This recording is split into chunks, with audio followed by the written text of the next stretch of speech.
ဒါဟာကချင်ကဘလို့ရည်ရွယ်လဲဆိုအရှိကိုတိုးထားတာကစကိုင်းကိုဘက်ဖားခန့်တာမဟုတ်ဘူးစကိုင်းတိုင်းကိုဩဇာလွှမ်းမှုထိတ်ချုပ်ရတက်လည်းမဟုတ်ဘူးအဲ့ဒီအဆင့်ဟာနေတယ်သူတို့ဟာပြည်နယ်လွတ်မြောက်ရေးအတွက်လည်းမဟုတ်ဘူးဒီထက်ပိုတဲ့အဆင့်တရားဇာတ်ကိုထောက်ပြီးတော့တက်တာသူတို့ရဲ့မြေရှားဇီးပွားရေးစုံအနောက်ဘက်ခြမ်းကိုဝင်မဲ့စစ်ကောက်စီထိုးစစ်လမ်းကြောင်းအားလုံးကိုကုန်းလမ်းကြောင်းကိုကြိုတင်ဖြတ်တောက်လိုက်တာအဲ့ဒါကြောင့်မို့လို့ကတားနီစစ်ကောက်စီရဲ့စစ်တင်ဖို့တွေတက်လာတာပဲလေဗမောရေလမ်းကြောင်းပဲကျန်တော့လို့အဲ့ဒီလမ်းပိတ်သွားလို့စစ်ရေးနဲ့စီးပွားရေးကိုချိတ်ဆက်ပြီးတော့ geo economic encirclement လို့ခေါ်တဲ့ပထဝီနိုင်ငံရေးစီးပွားရေးဝန်းရံပိတ်ဆို့မှုခိုင်မာအောင်တည်ဆောက်လိုက်တာနော်စစ်တင်ပေါ်တက်သွားတော့ကတာလမ်းကြောင်းတွေဘာတွေအဲ့ဒီတက်သွားတာလေနော်ဗမောဒီတော့အဲ့ဒီ view ဟာရဲ့အကျိုးဆက်ကချက်ချင်းပေါ်လာတယ်ပထမအဦးဆုံးတရုတ်ပေါ်မှာတက်ရောက်မှုပဲသူတို့ဟာကုတ်တွင်းပိတ်ကချင်ဟာကုတ်တွင်းပိတ်ဖြစ်တယ်ကချင်ရဲ့အဓိကမြေရှားတင်စသားနဲ့တရုတ်ရဲ့အဓိကစီးပွားရေးအသက်သွေးကြောကိုကင်ထားတယ်အသက်သွေးကြောဆိုတာတိုးတက်ဖွံ့ဖြိုးတဲ့နီးပညာအသက်သွေးကြောအဲ့ဒီမှာပေကျင်းဟာအရင်ကအချောင်ရနေတာဘာလဲ NDAK တို့နော်ဥစခုတ်တရန်တို့ကနေတစ်ဆင့် AC ရောက်နေတယ်ပေါ်ချကောင်းစင်းနဲ့ရောက်နေတယ်နီးပညာစစ်ပွဲတော့မရှိမဖြစ်လို့အဲ့တဲ့ဟာကိုအဲ့ဒီလို NDAK နဲ့ခြားဆောက်တဲ့ဂျားခတ်အဖွဲ့နဲ့ဆက်ဆံလို့မရတော့ဘူးကချင်ရိုးအပေါ်ကြီးရအောင်ကချင်ဖွင့်လိုက်နိုင်တယ် KIO ဘဖို့ဌာနချုပ်နဲ့ဓာတ်ရိုက်စကားပြောလို့ရတယ်အတင်းမတွေတော့ရှိတာပေါ့တော်တော်ညှိယူလိုက်တယ်တနေ့လောက်ကြာမှထင်တယ်တရုတ်ရဲ့တုတ်ပြန်မှုရှင်းတယ်ဂိတ်တွေပါပိတ်ပစ်လိုက်တယ် PR ပေးတဲ့ကုန်သွယ်ရေးလမ်းကြောင်းတွေဘာမှမပိတ်ပွင့်ဘူး2025အောက်တိုဘာမှာဒီနေ့အောက်တိုဘာပြီးခဲ့တဲ့လမှာဂိတ်တွေပြန်ဖွင့်ပေးပြီးတော့လမ်းကြောင်းတွေပွင့်သွားတယ်အဲကြောင့်မို့လဲဆွေးနွေးညှိနှိုင်းနေတယ်ဆိုရင်အတန်တွေထွက်လာတာပဲဆွေးနွေးညှိနှိုင်းတာကစီးရေးနိုင်ငံရေးမဟုတ်ဘူးစီးပွားရေးတရုတ်အစိုးရကိုယ်တိုင်ကတရုတ်နိုင်ငံမီဒီယာတွေမှာသွားကြည့်ကဘာကိုတင်ပို့မဲ့မြေရှားနဲ့အဓိကသက်ဆိုင်တဲ့နည်းပညာတွေကိုထိချုံမဲ့ဥပဒေအသစ်ကိုချက်ချင်းထုတ်ပြန်ကြေညာခဲ့တယ်အဲ့ဒါဟာ KIO ရဲ့လှုပ်ရှားမှုကိုပြန်လည်ချိန်ကြီးလိုက်တဲ့ geopolitical maneuver တစ်ခုပဲစစ်တီယာတန်ကိုလက်ပေးလိုက်တာပဲထိချောင်းလိုက်တာပေါ့ဒုတိယအကျိုးဆက်ရှိတယ်နော်ပိုပြီးစိတ်ဝင်စားလို့ကောင်းတာက KIO ကတရုတ်တနိုင်ငံတဲ့အပေါ်မီခိုနေရတဲ့ supply chain တစ်ခုလုံးကိုဖွင့်ပစ်လိုက်တယ်ရရတည်တော်တော်လောက်တာနော်အိန္ဒိယဝင်လာတယ်တန်းပြီးတော့2025အောက်တိုဘာလမှာအိန္ဒိယရဲ့နိုင်ငံပိုင်တတုတူဖို့ရေးကုမ္ပဏီသူတို့စမ်းသပ်နေတဲ့ IREL မြေရှားနမူနာတွေ KIA မှာတိုင်းတယ်တောင်းတယ်ဓာတ်ရိုက်စမ်းသပ်နေတယ်နော်ပြီးတော့ဟိုဘက်ဒီဘက်ကစားတာပေါ့သူဖွဲ့တယ်ဒါဟာနယူးဒေလီကတရုတ်ရဲ့ကမ္ဘာမြေရှားလက်ဝဲကြီးအုပ်မှုကိုချိုးဖျက်ဖို့ခြေလမ်းရှာတယ်လို့ပဲပြောနော်ဘယ်လိုပဲပြောစတင်ပြီးနှစ်ဖက်ချိတ်တာပဲအဲ့တော့ KIO အဲ့တကားကိုဖွဲ့ထားပေးလိုက်တော့ဝင်လာတာအမေရိကန်တော်မှလေးလာရေးခီးဝင်လာသေးတယ်ထပ်ပြီးတော့ကြည့်အောင်ဒီကိစ္စတစ်ခုလုံးမှာ KIO ကသူတို့ရဲ့စိတ်အင်အားကိုတောက်ပြီး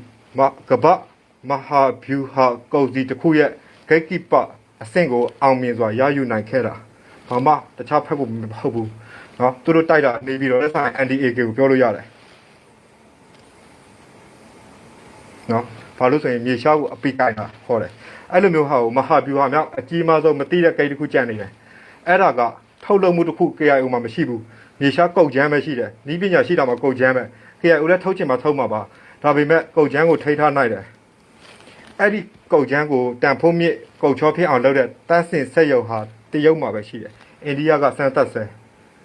လောအချောထဲမဖြစ်သေးဘူးဒီတော့အဖြေရှာမရတဲ့မိကုန်းဟာလက်ရှိမှာ KIA ရဲ့အခြေအနေကအဲ့ဒီဟောက်ကိုအာရုံစိုက်နေတာဗမောဝိုင်းပတ်ပိတ်ဆို့တယ်ဗမောဘာညာတွေကဗမောတိုက်မယ်ဆိုရင်အင်ဒေါ်လန်ကိုပိတ်ထားတဲ့အတွက်ကြောင့်နော်ဖားကတ်လန်ပြန်ပွင့်သွားပြန်ဝင်ပေးလိုက်ရတဲ့အတွက်ကြောင့်ဒါတွေဟာအကျိုးစီးပွားနဲ့လိပ်ဖက်ဖြစ်နေတာသူတို့ရဲ့အုပ်ချုပ်ရေးမပြီးပြင်းတာအဓိကဗမောကိုပြီးပြင်းအောင်နိုင်ထားမှသာ KIO ဟာလို့တလို့လီဘောက်တွေလှုပ်လို့ရမှာ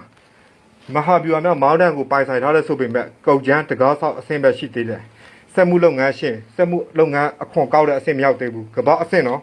်ဈေးနှုန်းကတဒံကိုယွမ်3000ခွဲပြီးတော့အဲ့ဒီအခြေအနေမှာကမ္ဘာအင်အားကြီးနိုင်ငံတစ်ခုရဲ့ဈေးကွက်ထဲမှာရခိုင်လိုမျိုးပဲဖိနေတယ်ရုပ်ကန်ဆဲအခြေအနေဒီတော့ဗမောကိုစိတ်ရင်းနဲ့ပြန်ကြည့်ဗမောကိုတိုက်ခိုက်မှဆိုတာကဥပမာပေါ့ဗမောကိုတိုက်တာထက်ဆိုင်အထိခိုက်တော့အများမှာတရုတ်ကလည်းကြိုက်မှာမဟုတ်ဘူးဗမောထိန်းနိုင်တော့တော်တော်ကောင်းတယ်သူတို့ဟာအစ်စ်ညစ်ပြီးတော့တိုက်ရမှာတစ်စင်းတော့ညင်းရမှာအခုချိန်မှာမညစ်လို့မရဘူးဗမောကိုတိုက်ပြီးတော့တိုက်လို့မရဘူးအသက်ကိုဖျက်တောက်ပြီးယူရမှာ စစ်ကောက်စီရဲ့လေကြောင်းထောက် KIO တက်ကြံပေးတာနော်စစ်ကောက်စီရဲ့လေကြောင်းထောက်ပံ့ရေးတကြောအလက်ကျပြန်လာတဲ့အချိန်နှစ်ဆလောက်ကြာလာပြီမြေကျောင်းမှာပိတ်ဆို့ခံရတာစံနှုန်းတွေရှိတဲ့ကမ္ဘာတိဝရီမှာမြေကျောင်းကနေစစ်ကူလမ်းကြောင်းပိတ်ဆို့ခံရတဲ့တလမှာ10ရက်ပိတ်ဆို့ထားပြီးပြီဆိုရင်တိုက်လို့ရပြီတွေးကြောတွေစစ်ကူလမ်းကြောင်းအားလုံးပိတ်သွားပြီဗမောစစ်ကောက်စီဟာပွင့်နေတော့မရသေးဘူးအဲ့တော့မြို့ထဲကိုဝင်တိုက်လို့မရဘူးအင်အားအလကားဘုတ်ချက်ခံဆုပ်ရှုပ်ခံရမယ်အစဝင်ဆန်းပြီးသွားပြီနိုင်ဘူးအများကြီးထိခိုက်တယ်နော်အဲ့တော့အဲ့ဒါကိုရောက်မှသူတို့ဟာတရုတ်ရဲ့ဩဇာကိုပြည်ပြင်းအောင်လုပ်နိုင်မှာသူတို့မှတော်တော်ခက်ခဲတဲ့အခြေအနေရန်သူဟာထွက်လို့မရဝင်လို့မရသူတို့ဝိုင်းထားတာတစ်ခုပဲတည်အဲ့ဒီအခြေအနေလောက်ပဲတဖြည်းဖြည်းသူတို့ထိန်းထားမှာအချိန်ကြာအောင်မှာဗမော်ကိုညှစ်ဖို့အတွက်အင်အားတွေကိုအနောက်ဖက်တာမှမဟုတ်တောင်ဖက်တခြားသွေးကြောတွေဖျက်တာဖို့အတော့ပြုရအောင်မှာ KIA မှာ PDF ကိုမဖြစ်မနေတောက်ရတာအဲ့ဒါကြောင့်ဗမော်ကိုညှစ်ထားဖို့တရားချိတ်ဆက်နေတာကအင်းတော့ဗမ်းမောက်ဟုံးမလင်းအဲ့ဒီလမ်းကြောင်းတွေကိုဖျက်တောက်တားဆီးထားနိုင်မှာရမှာဗမော်ကိုဝိုင်းပတ်ပိတ်ဆို့ထားဖို့အတွက်အဲ့ဒီနေရာမှာလူလိုတယ်အဲ့ဒါဟာပူပေါင်းပြီးတော့ပူပေါင်းတစ်ခုလိုလှုပ်ဆောင်ရမှာဗမော်ကိုရမှသာသူတို့ဟာခုနကပြောတဲ့မြေရှားမှာပြည်ပြင်းတဲ့အခြေအနေတစ်ခုရောက်မှာနော်ဒါတော့မှဖားကန့်ပွင့်သွားသေးတယ်နော်ဗမော်ကိုရမှဖားကန့်ကိုရမှမြေကြီးနားဟာစိတ်ချမှာအဲ့ဒါကတနေ့နေ့လောက်ကြာအောင်မှာအဲ့ဒီတက်စကန်းတွေကိုစောင့်ပြီးတော့နော်အင်းတော့ရှစ်လကြာတယ်ဗမ်းမောက်အခုတိုက်နေတယ်ဟုံးမလင်းရထားပြီးပြီပေါ့ဗျာဖြတ်တောက်သားစီရီဒါတော့မပြည်ပြင်းသေးဘူးစစ်ကောက်စီလေချောင်းကြောက်လို့အားလောက်ကရန်သူသွေးကြောကိုပိတ်ထားတဲ့ညက်အဖြစ်အတုပ်ပြုနေရတဲ့အတွက်ကြောင့်အားလောက်ဟာအင်အား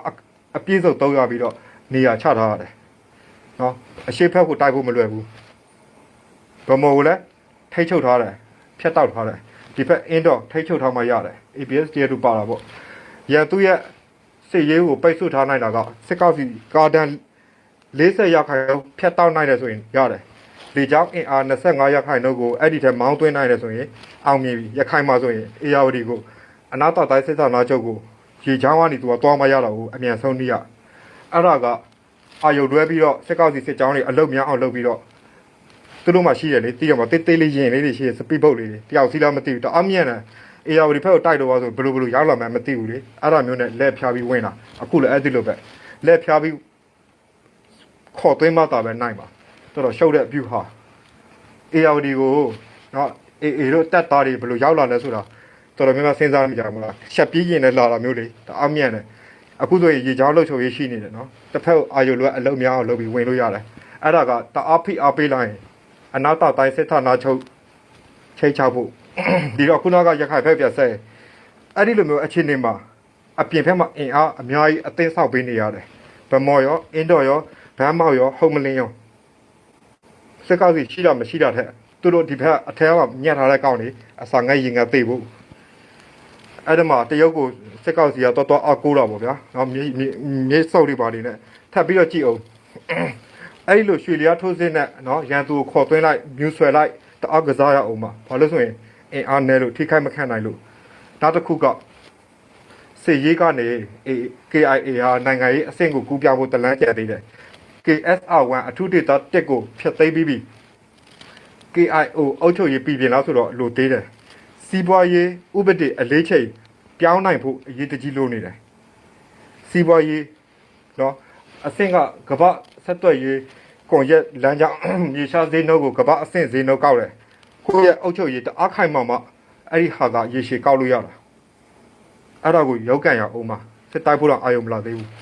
လူကိုအခြေခံတဲ့အုပ်ချုပ်ရေးကနေမူကိုအခြေခံတဲ့အုပ်ချုပ်ရေးကိုပြောင်းဖို့ကြိုးစားနေတော့ပဲတည်ပြောင်းနိုင်ဖို့လိုသေးတယ်အခုစစ်တိုက်ဖို့ဆိုအဝေးရုပ်လိုက်ဒီဘက်ကမလာဘူး